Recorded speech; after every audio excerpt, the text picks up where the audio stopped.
What's going on, guys? Mark here, and today we are upgrading my setup.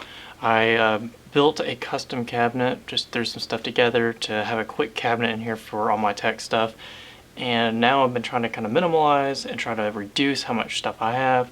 And so I figured what better media cabinet than something like this. Yes, it does have LEDs because I love LEDs. I like that, just ambient lighting.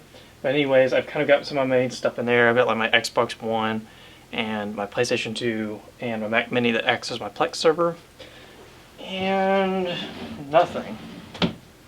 And that's about it, really. So I figured I'd just do something very basic, very minimal. It's kind of shorter than I expected it to be, but it will work. It's perfect for what I'm trying to do. I'm just gonna get a chair now. I got rid of my couch, so I just want a simple little chair, nothing too crazy or in the way.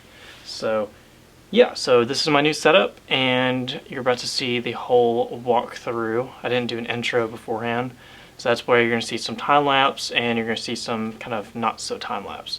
It's kind of a long story, but cueing the time lapse. So as you can tell, I've got quite a few devices here. Some of you probably recognize. I've got a beta player, PS2, Xbox 360, Xbox One, and the PC on the side. What I'm going to do is I'm going to clear a lot of this out. I don't think I'm going to keep the 360 or the beta player out. And I just really want to eliminate a lot of stuff. I like using the PS2. I like to go play some old games quite frequently, so I'll definitely keep that out. But anyways, I'm going to haul this off, and we're going to go ahead and work on getting this whole setup cleaned up first. I want to make it nice and clean. So vacuuming it up, now I'm going to go ahead and go in and do these LEDs setup. And I had some trouble with it actually at first.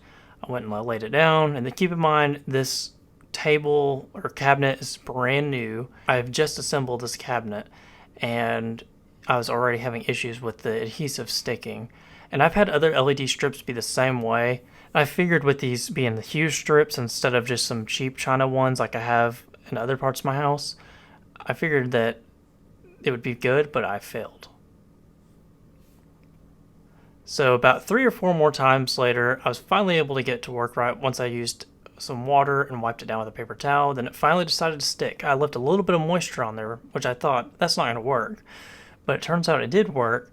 So far, even a few days later, I'm not noticing any parts of the strip coming down or anything like that or bubbling up. So whatever that does with the water, it was magic, and it made it stay in place perfectly. Luckily, all the lights worked. I didn't test them before I put them on there, so pure luck. So as you can tell, I'm going and I'm running through the colors, just testing everything out. And yeah, let's get this thing kind of back together. I'm gonna go ahead and start with getting the TV and get the LEDs put on the back of it. I'm gonna clean it up first. My TV doesn't have a flat surface on the back, so I didn't think the adhesive would stick well, but it did. The only problem I had was my placement. So we're going to go ahead and flip this TV around, and let's see what we can do. Kind of blinded me for a second. Not too bad, but it's really nice ambient lighting though, and I'm pretty excited with it being all hue. I was able to put it all into one group, or one zone as they call it now, and that way I can just have the colors sync automatically, not have to change anything, and I can also adjust the brightness. Now if I want to break them out of that, I can easily. It's not hard, or I can take them out of that zone, have them in separate zones. So now I'm just kind of getting the TV straightened out. Yes, that's coming from the guy that just slapped 2 LED bars on the back of the TV and didn't do it evenly. So as you can tell, here I am. I've got everything set up. It basically looks the same as the last shot because it is basically the same as the last shot. So now it's set up, and I'm really happy. I love it. I think the outcome is great. Let me turn the studio lighting off so you can see it.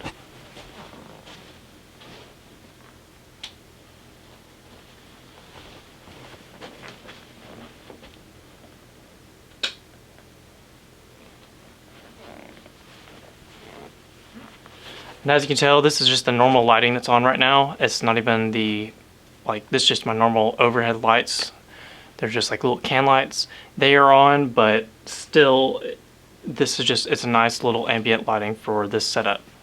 But anyways, yeah, so this is my setup. I've still got to go in and hook everything up. Everything's kind of unplugged still, but it's in place how I want it. I've got to cut some holes out in the back, which I just don't feel like messing with today. I haven't had much time today. I just kind of had been on this project and off this project of getting this assembled. I'll probably do another video on tidying cabling and you know, connecting everything up, making it look nice and neat. But till then, I've just kind of got set like that, and until I can just get time to sit down, mess with it, and get everything plugged in. And I probably should turn my studio lighting back on, but oh well, it's fine. Alright, so plenty more videos coming on this project soon in the future.